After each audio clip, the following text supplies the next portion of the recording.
Katy Curtis, who is with the Bainbridge Island Historical Museum. And although we did get a little tour of the museum last week, Katie's job is a little different than that. And I'm hoping that she can tell us a little bit about what it is that she does as an outreach and education person for the museum, and how she happened to come upon getting that job.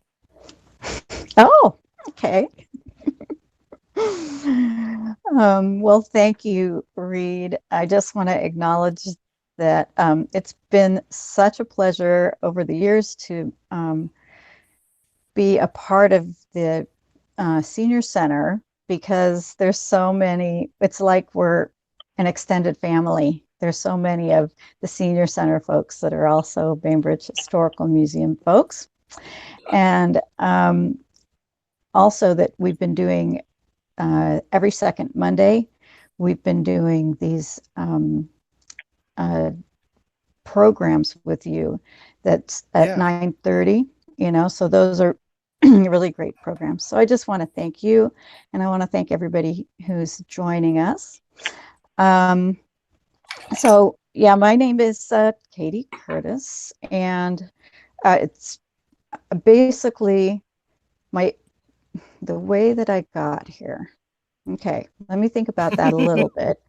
My job title is the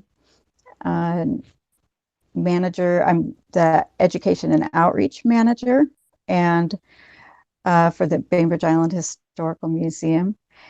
And one thing that I do for, well, we all do for our role at the Historical Museum is to honor that we're on Suquamish territory.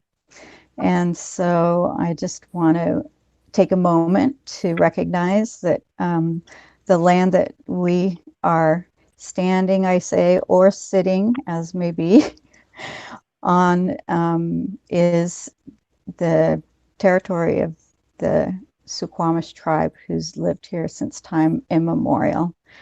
And it's an honor to be welcomed on their land. Yeah. So how I got here, I guess starting with just my parents fell in love. They were mountain climbers, and so they fell in love and they got married, and they got a little tiny cabin on the water on Bainbridge Island, and they started a family. So that was 1960, and I was born and grew up right here on Bainbridge. I mean, well, didn't grow up here, but I was born here. So my first smells and sights were of the little crabs on the beaches, and the smell of the tide. And so that's first of all how I got connected to Bainbridge. Then fast forward, about 12 years ago, I got to move back to Bainbridge from the San Francisco Bay Area. And at the time, I had my own business. I was a divorce mediator, and I had done a lot of work at UC Berkeley as a diversity trainer. And so I was looking for how to start my mediation practice, and felt like I wanted to be able to, I don't know, I was wanting to get to know the community a little bit better, because it wasn't the community I remembered, when I was a little girl. I'll bet not. And so I went and to the Chamber of Commerce meeting, and the woman who was running the historical museum at the time met me and said, if you know anybody who wants to be a coordinator for volunteers, then send them my way. So I I just thought, well, I wonder what that's like. So I hadn't been to the historical museum, and I walked into the museum, and it must have been, I'm going to assume most of you know who Reed Hansen is. So it must have been Reed Hansen, or it could have been Dick Berg, but they started showing me around the museum. And I just felt immediately at home, and I fell in love with the uh, just the feeling, really, of the museum, and, and thought, well, it's 10 hours a week, and I'm still trying to figure out how to start my mediation practice, so I'll do 10 hours a week. And so 12 years later, here I am, and I'm still here. I'm 40 hours a week plus, and it's just my passion. And I love working at the museum. And my job is to consider what the learning elements are for, like, all the ways that we can teach and all the ways that we can learn, and networking with the schools, and doing programs for the community. So that's what my my job is now. Well, and of course, I can't even imagine the ways that that might take you, because ways to get people to connect with the museum are probably pretty myriad. I know. It's really amazing. I mean, one of the things that we've done is obviously tried to make a connection between the senior center and the programs that we do. The Monday lecture that you alluded to earlier is a way that the historical museum has shared some of the stories of people who grew up on the island, or stories of the history of the island that way. But I'll bet there are other ways that you outreach to people of all ages. Yeah, of all ages, for sure. We've done some really fun history camps, and then we've also worked with Nature Nuts. I don't know if some of you might know what Nature Nuts is, but it's a program where the little ones, like from 5 to 10, they do.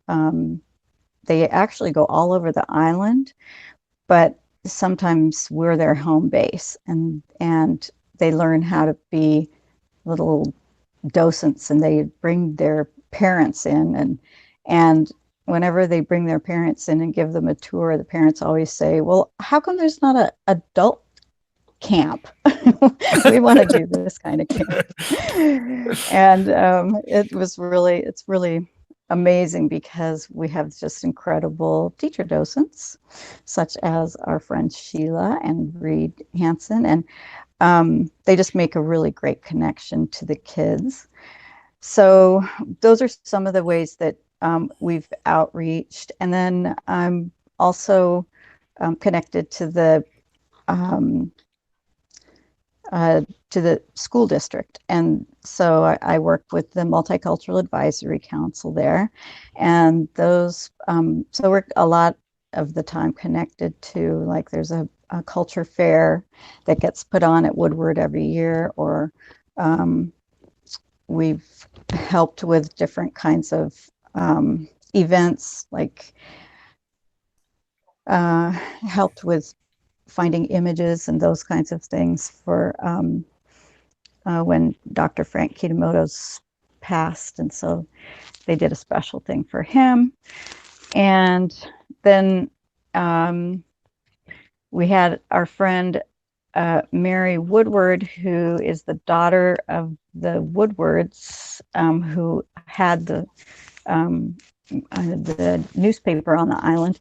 And Mary was doing her book, and she thought, and she discovered, like, some of the stories of Yama. And so this village, Yama, was the Japanese village during the time of the lumber mill, and it had been all covered over with all kinds of the ivy and everything. It had disappeared. And so with a lot of nudging from Mary Woodward, we ended up partnering with the college and doing an archaeological dig. So that was another way of outreaching. Yeah, that must have been fascinating to work to have contact with those young students at Olympic College who were getting a real chance to discover nuts and bolts archaeology right here on Bainbridge. Right here on Bainbridge. It's true. Yeah, I mean, there's one. When did you do that? That was a couple years ago. It was a couple of years ago, and so they're still working on it to a certain degree. But we did the digging and everything was a couple of years ago. Yeah, Sheila was on there. We did it for a couple of years. Rick and I did it for a couple of years, and I went out on the site and everything, and then went down and did the discerning of what the objects were down at OC. Oh gosh, it was such fun. Oh man, it was fun. So when I lived here, 35 years ago, our house was down there on Country Club Road, and there was a big structure on our property that I didn't know anything about the mill. And one of the neighbors, I said, "What is that big cement structure?" And then he thought he and his wife had been there for many years, and they said, "Well, we think it's part of the old mill." And I thought, what? And I went to the historical museum then, all those years ago, and here was this huge village, really, with the boardwalk and the housing and the restaurants and hotel and all of that on the property where we now lived. And I thought, it was a long time ago, obviously, but to think there was very little left at all that you could see. Yeah. So I would love to see what you guys uncovered. Interesting. Oh, yeah. It's pretty exciting. A lot of the things, it's interesting when the mill decided not to open after it burned down the last time, they actually allowed the mill workers to take like their houses and things like that. So things were taken and people moved all around the island. And so then over the years, it turns out that some people did know about it being there. So some of the things that maybe would have been there weren't there. So we did a little bit of, hey, if you happen to have gone, looking around this area and you have stuff, bring it to us. But we did find some pretty incredible things, and I'd be happy to have you come in and share some of the report. That would be fun. Pretty amazing. Yeah. So this is kind of an interesting time because, of course, you are saying come on in, and there's no coming in right now. So what does an outreach and education director do when we're under quarantine or stay-at-home orders? Good question. I know. I actually I thought about that the minute after I said it.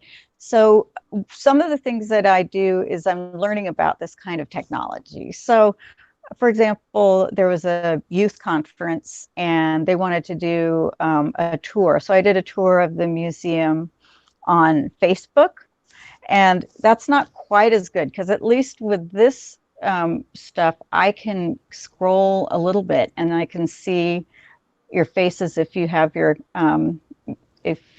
video on. And so this is a little bit easier. It was pretty hard to do a tour, not knowing that anybody was there or not, but it was fun. So I'm trying to learn some technology. We're definitely more present on the social media angle. We've gotten a lot of people visiting our website, which I'll do a little plug because we just did a new upgrade on our website, and it was done by volunteers and our wonderful new executive director. She's not that new anymore, but Brianna, and she did a great job. So since you guys are on this connection. I know that going to the website might be easy enough, or if you're on Facebook, you could find us there. And we're sending out more emails. So we are doing some looking into the collection and finding something specific and giving it a little bit more information, and doing 2 emails a week. And then we're looking into what kinds of learning different programs that we could do, as far as they're signing up for, say, a topic.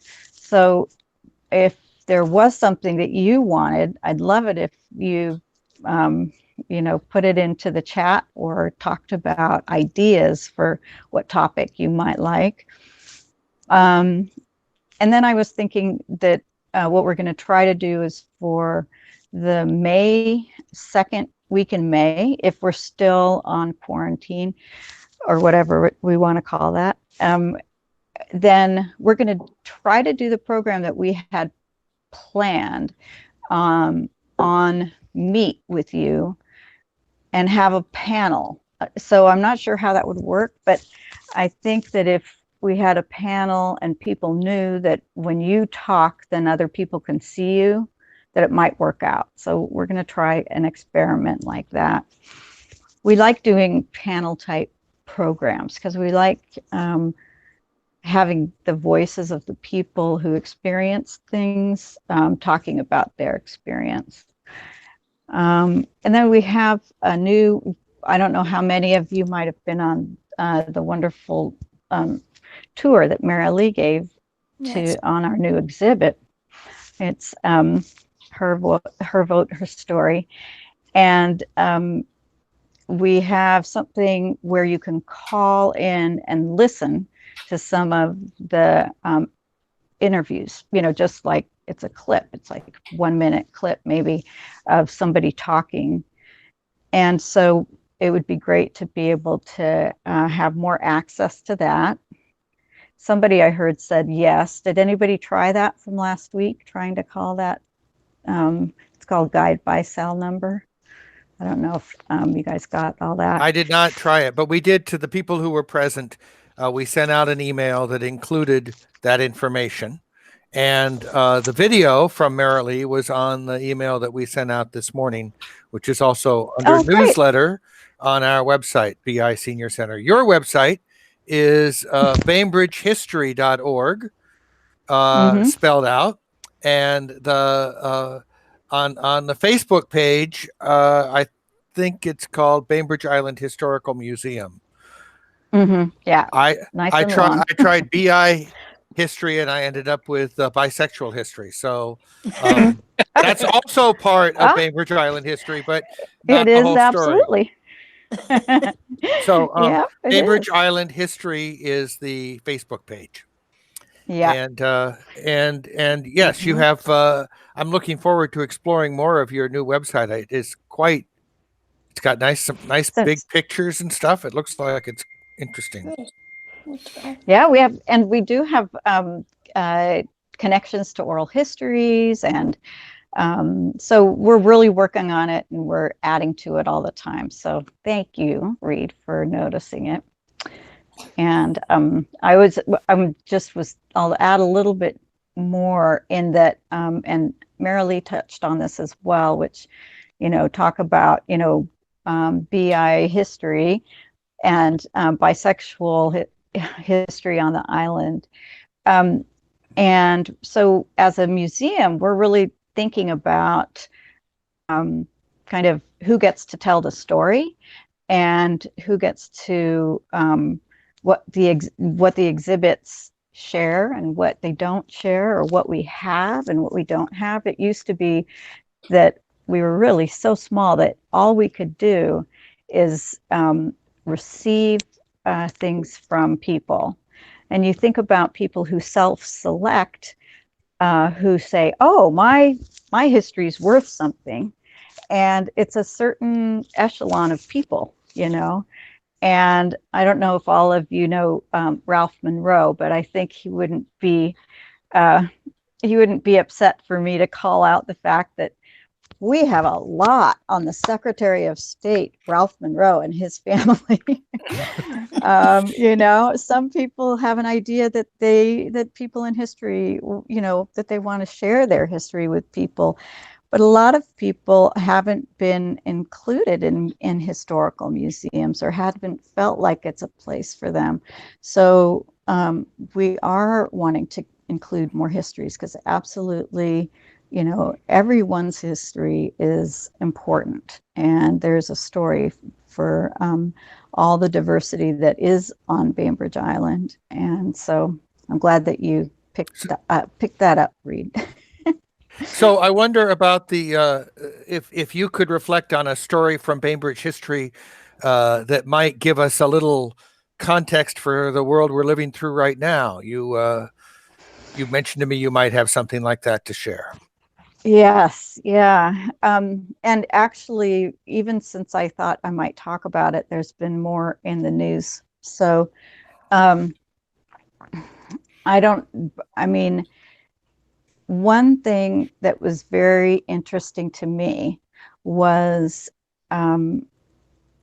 thinking about what happens when something's happening to the whole world.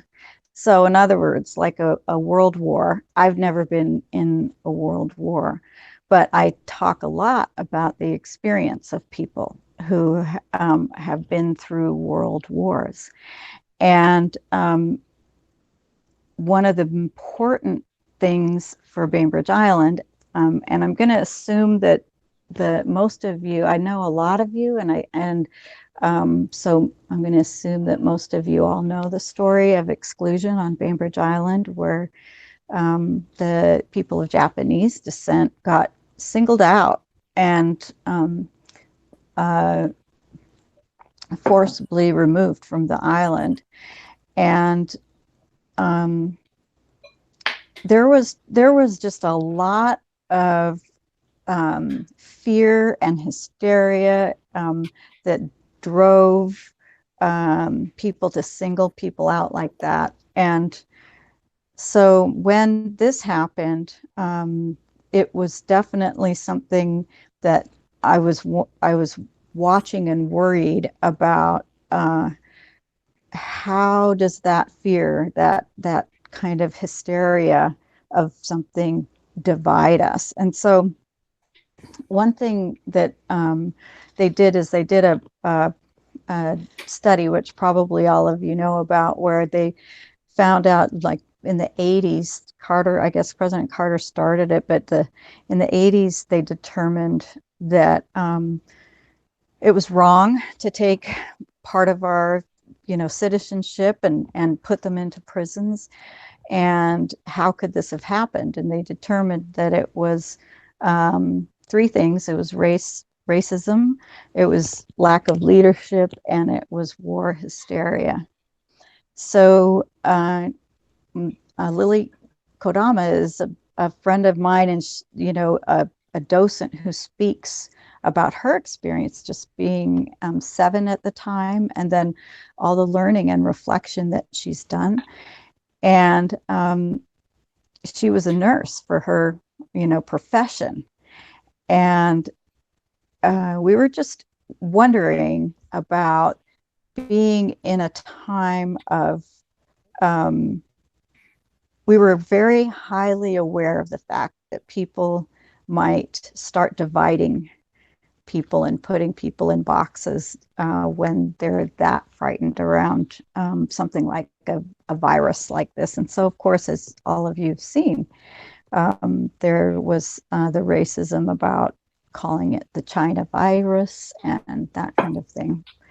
So I was just wondering, has anyone else who's here today done any connections about how living at a time like this is reminiscent of some of the things that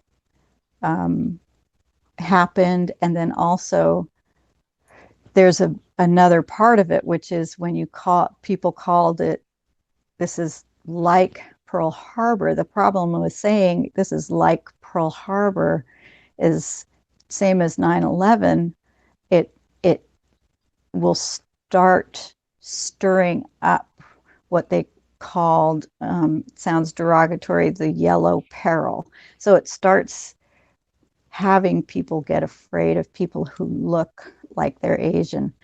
And so that was another element of this that came up, where when you compare things to things in the past, how easy is it to leap to maybe old stereotypes and wake them up again. But I do want to ask if anyone else has made any connections. So have there been? Oh, go ahead, Lawrence. This is Lawrence Chen, and we're from California. I just recently moved on the island in October. Oh, welcome. Thank you. But my parents, of course, I'm of Chinese descent, and in the Central Valley of California during that period of Pearl Harbor, an awful lot of my dad's friends and business associates were relocated. They're Japanese, and my parents had to put on their front of their store the fact that we are Chinese, because Wow. because the people kind of associated any Asians with the Japanese situation. So, and when my dad passed away, one of his good friends, a farmer in Lindsay, California, came to our home and told us that when he came back from the camps, he had to buy his land back, and he had a farm, but he had no money to buy his land back. So, excuse me. So my dad ended up giving him the money to buy his land back. So, yes, there's some. Yeah. Yeah. Thank you for sharing that with us. Katie, I'm not sure that Lawrence and Bonnie know, how many of the island Japanese, when they came back, how many people had either been holding their land for them or watching out for it. I mean, it was quite an amazing supportive community, including the Woodwards, who really, as far as the local newspaper, were so supportive, and I think encouraged that kind of kindly behavior. And I think if I'm seeing anything now, kind of reflecting back, it's that same spirit on Bainbridge. This is such a generous, kind community. And at IVC, I see almost daily people who are saying, we just want to help. And I think that is the spirit here. And I think my brother has said to me, this is the spirit of most people in this country, really. We have those who aren't, but most people here, I think, are that way. So, it's amazing how we can reach out. Yeah. Thanks, Lynn. Yeah. It's a really wonderful legacy that we have, which is taking care of our neighbors. Hopefully that's something that Bainbridge Island, as the historical museum, we do, we don't want to like paint silver linings on everything. I mean, there were people who didn't want people to come back, and we're always going to have people who we have to deal with, who are going to be, people are diverse and they have different backgrounds and different reasons. But on Bainbridge Island, they had one of the fun stories. Sorry, Reed, I'll just say one of the fun stories that the Woodwards tell is that there was a guy that did a pamphlet who didn't want the Japanese to come back. And so he gathered everybody together and tried to talk about it. And there were like 200 different participants in his first gathering. And then when he did the next gathering, there were like about 5 or something. So, you know, the Bainbridge Islanders had come to see what he had to say, but they had decided, no, we're not going to get on that bandwagon. Yeah, Go ahead, Reed. I was just going to say that people like the Woodwards or like Lawrence's dad, who stand up and give a representation of what inclusive behavior is, can inspire other people to join in, and that's really important. You know, Yeah. one of the things I always remember is that the Woodwards it was the only newspaper in the country that actually did the letters from camp every week and kept the whole community connected. That didn't happen anywhere else. Yeah. That's a really fun story where there was a senior that was working for the Woodwards, and the Woodwards said, you know, okay, we're gonna give you a promotion, and you're gonna have to be a correspondent from the camps. So here's this 18-year-old guy who's, you know, dubbed the correspondent from the camps. And sure enough, after he ended up, I think he ended up enlisting or something, but there were like at least 4 or 5 different correspondents from the camps. And definitely that was the Facebook of the day, because hearing back and forth from your neighbors meant that here you were, and you could find out. They made jokes because if they played baseball with anybody, like the high school outside of the camp, which didn't often happen, but if it did, they said they always had the home field advantage. So, but they got to hear about things like that. And, you know, where I grew up was Berkeley, California.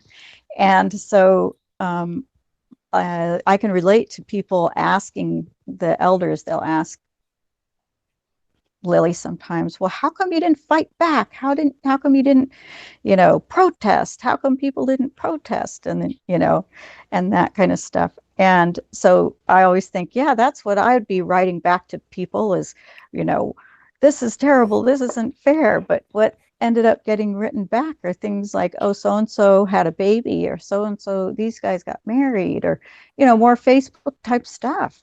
And it's just like, it was a way to keep, and they were, and the only ones that we've ever heard of that made that effort. And the Woodwards themselves, and same with Mary, you know, they credit what they did to the community.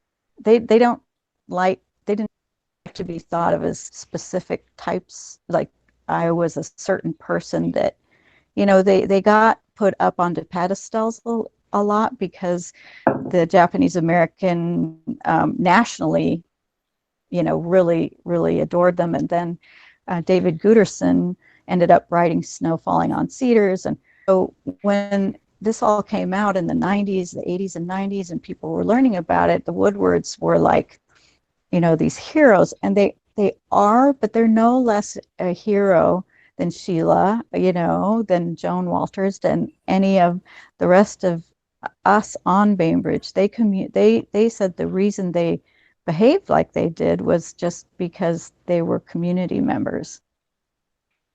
And they just got in the paper. I think Charlie's on that call, and Charlie's family ran the paper after the Woodwards. But the Woodwards just thought of themselves as, you know, just doing what anyone else would have done. You know? And I'm imagining some credit should also go to people like Dr. Kid Emoto, who, as a man, started to raise these issues and tell these stories that were not told in the effort to try to smooth over, you know, difficult times. So the credit goes across a couple generations, though the Woodwards did their part for sure. When my children were here at Blakely Elementary, we did it was actually called an international festival, but part of that was bringing in some of our Japanese residents on the island, we wanted them to come in and tell their stories to the children at Blakely. And I met tremendous resistance from that initially. And I remember I did get Junko Harui came in, and one of the things before he came to speak, he said, the reason that these families did not want to speak at the time, he said, we felt like what we were doing was our patriotic duty. It was our way to show that we had, a patriotism towards this country. And I always thought that was pretty interesting because they were pretty quiet about it. But finally, once I got one of them to come in, I had several who came in, and it was great for the children to learn about that history. So, yes. Yeah. Well, I definitely, I feel like I could do about four different conversations about this topic. And that's one thing that is very, very true, is that there's 120,000 people who went through it, and now there's all the generations after them, and each one of those people have different stories. Each story is unique. And so there are people who didn't want to revisit it for any reason that we all don't want to live in our traumas of our lives. We don't want to have to relive that trauma. There's that survivor,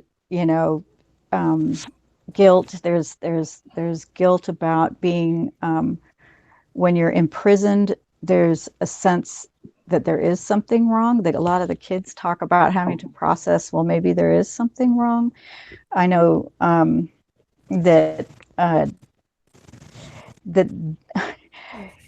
Lily will tell a story about how she never thought about it. She never understood. She never even thought twice about it. But when she was asked at school what they ate, because they were in home ec class and they talk about what they ate at their homes, she wouldn't talk about Japanese food. She would say that she ate meat and potatoes. Now, Lily's not like a liar, and she didn't do it consciously, but there was a way in which she realized that she rejected her heritage and had to learn that she was proud and happy of her heritage. And so there's a lot of powerful stories about that. And I think that Lily's brother, Frank Kid Emoto, who you mentioned, Reed, is like our Martin Luther King on Bainbridge Island. I think he's just an amazing guy. This is Richard Herzog. Hi, I was Richard. traveling. Hi. I was traveling across the United States one time, and I detoured about 100 miles to go and visit the camp. And the weekend that I was there was an anniversary when there were a lot of people who returned. So I got to meet them, and it was quite an interesting experience to talk to them and actually to see what that concentration camp was like. Mm-hmm. So, yeah, thank you. I'd love to hear more about that. Come on in. Sooner or later. Well, maybe later or later. Yes. Yeah, later. So the other thing that we talked about a little bit beforehand was stories that get told that aren't quite right. And you said that there are sometimes ways of telling stories that that you wish were could be corrected a little bit. Yeah, there's a funny way in which I had to learn some stories, and then when I learned about it, I just wanted everybody to know. So one of the stories is that the Suquamish people, that their villages here were seasonal villages, and that they didn't live on the island. And so that story was completely what all the docents used to say when I walked in. And it was completely how I saw that. I think it's just a subconscious thing where we feel like, we talking about like someone who is descendant of and part of that colonial mindset, it's just a little easier if we think that they didn't actually live where we live. And so one of the things that I hope that people would say is, that we are on Suquamish territory, and that, for example, the seasonal village thing. Yes, some of the villages were seasonal, but there were people. I mean, it got to be such a large tribe that there were people who lived on Bainbridge Island, and when and this is where you go to the Suquamish Museum to hear these stories, because I don't like to tell other people's stories, so to speak. But as someone who is learning how to be respectful and how to make sure that as a history museum, we are speaking the best we can right now. I hope that people will instead now just say we are on Suquamish territory. And the other thing that is interesting to me is that people call the Japanese American Exclusion Memorial. They'll talk about the Exclusion Memorial and they'll say the Japanese Memorial. And I know Japanese American is it's kind of long, but if you practice it a lot, you can say Japanese American instead of saying just Japanese. Because of course, and they'll say, people will think that there was a Japanese internment camp on Bainbridge. And of course, the Japanese didn't have any internment camps on Bainbridge or in the U.S. And it's, the Japanese, it was the Japanese Americans who were imprisoned, and they were imprisoned in camps. And the camps, the gentleman that just spoke said it correctly. They are concentration camps. So that's the other thing is that people will call it the internment. They'll talk about, we're studying the internment. And that word is actually, it is a legal word. Do any of you on the call that know the answer to this want to describe the distinction between the concentration camp and an internment camp? Well, I know putting on my teacher hat.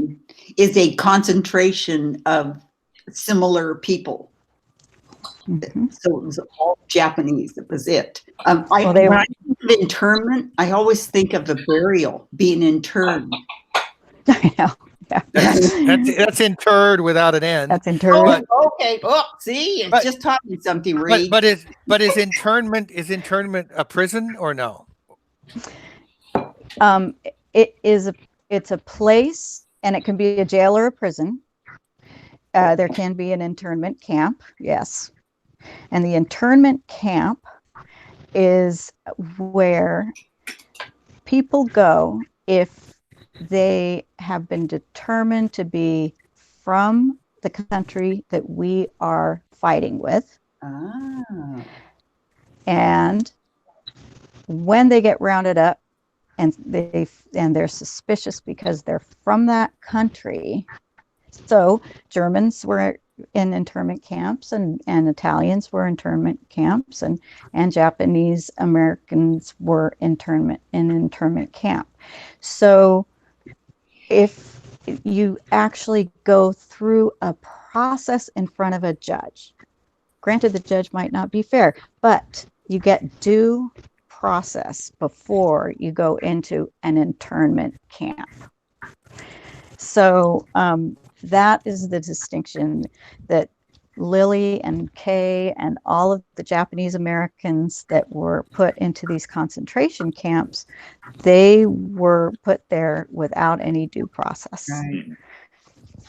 So, and actually, the a little anecdote there, I mean, a little thing to add is that concentration camps are, you know, have a huge association with the horrors of the death camps in Germany. So the Japanese Americans and the Jewish Americans, they did get together, and the Jewish Americans did want the Japanese Americans to use that terminology of concentration camp, and they are in turn using death camps, you know, or extermination camps.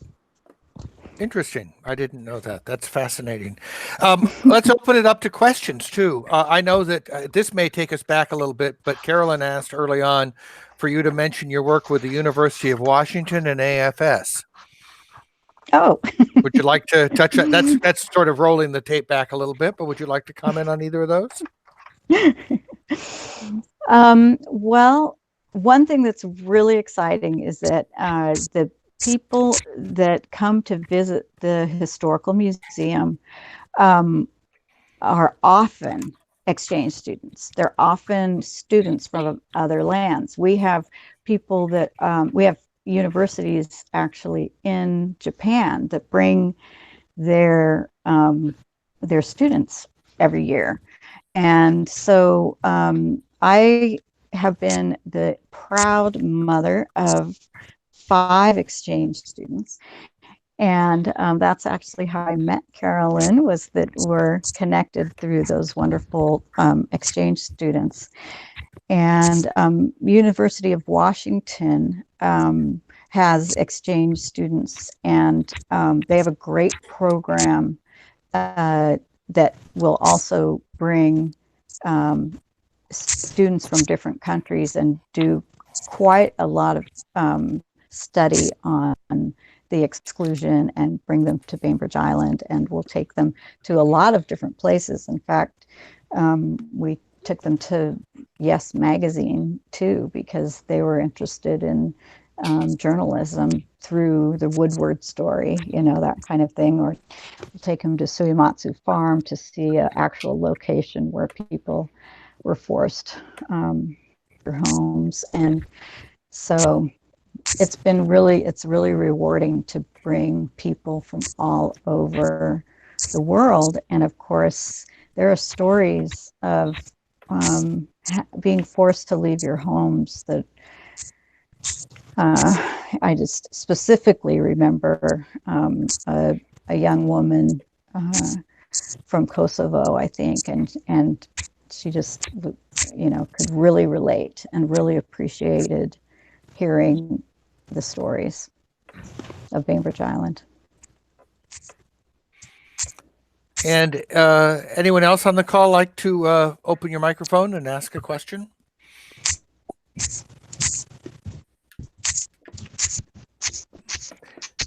Okay, Richard, I'll ask one more, just so if someone's asking. But when we lived down in Blakely Harbor, we were told that at the end of the bay, where there were woods at the time, they're no longer there, but in those woods, there was an Indian burial camp. In your research, do you have any knowledge of whether that was the case?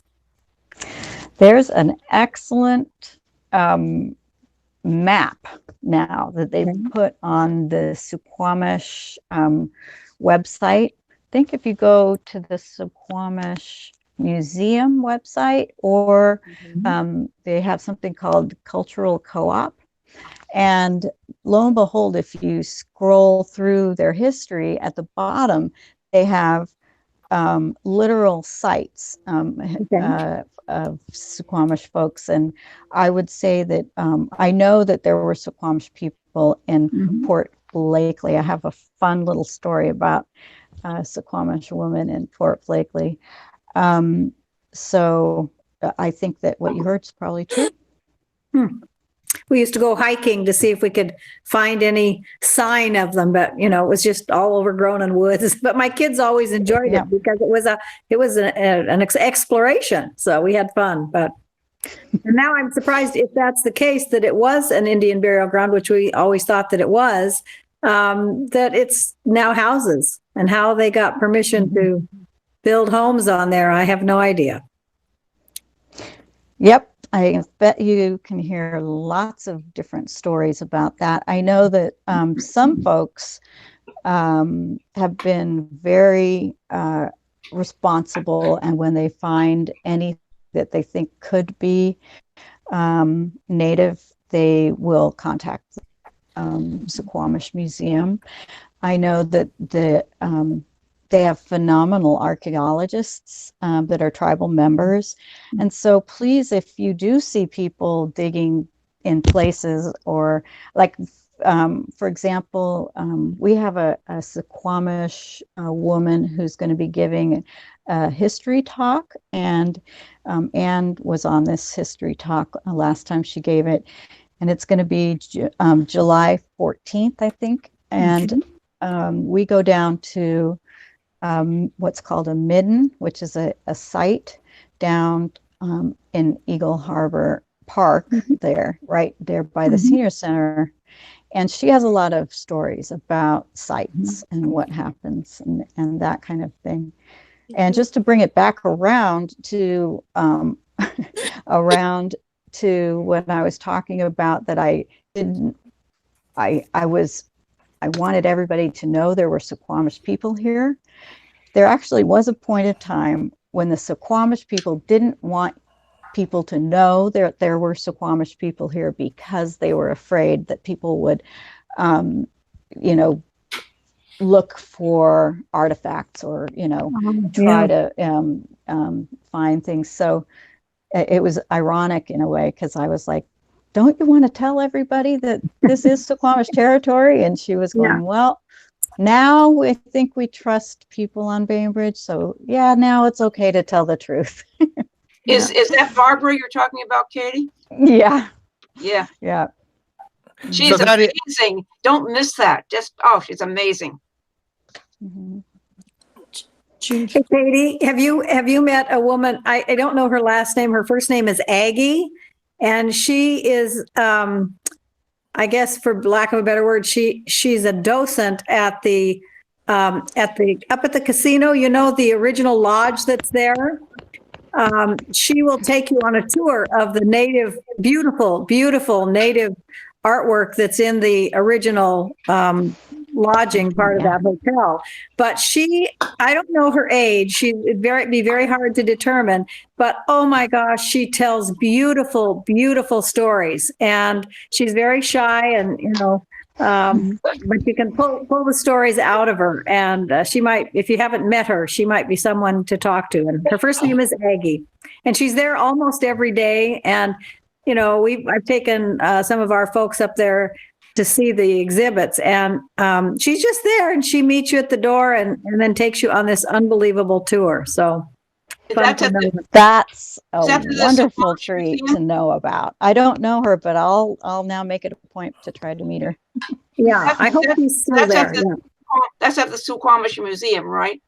No, it's at the casino. Casino, but not the new part of the casino. So when you go down the hill where the older lodge is on the water, and I don't know why. There's also beautiful artwork up in the casino, all over the place. Beautiful artwork. And I asked her if she could take us up there and continue docenting, that art, but she's not allowed to. So there's a, balance there between the casino ownership and the Suquamish, or I don't know. But anyway, she does a great job with the artwork that's down below. So we'll do that again, Sheila, when we can. All right. Let me know. Yeah. Katie, you were mentioning something. Yeah, I have one final question, which is that you were you intimated here a couple of times about the idea of the value and presence of the Suquamish Museum, a wonderful museum not far from here, from where we're probably all online. It's not a here anymore. We're all there. But I wonder if given that that relationship, has that helped sort of focus the scope or the vision of the mission of the Bainbridge Historical Museum? In other words, are there? You said, I'm going to leave their stories to the Suquamish people who are holding these. Is there kind of an understanding about that between the museums? We're trying to learn how to be respectful. Like I said, basically, historical museums have been an institution that is what they're called a colonized institution. So from our history, from our tragic history, we need to learn from the tribal people how to be respected. And so we've worked for about 10 or 11 years to develop those wonderful relationships. And so it's very important that their stories aren't missing from our museum. We're very committed to honoring the history of the Suquamish people. And we want to facilitate the respect for that. And the docents at our museum will always couch anything they say in, this is what I understand, or this is what I've heard, and the best resources to go to the Suquamish Museum yourself. But we have so many visitors that don't make it to that they're just walk-ons to the ferry. And so we definitely don't want to leave that out. Does that help answer your question? Very, very much. That's a wonderful insight there. And in fact, thank you for all the insights of this great visit. I really appreciate you taking the time and thinking through all these things and sharing them with us. It's great to be a partner with the Historical Museum, even the historical person, Sheila Kerwin. Sheila. That's true.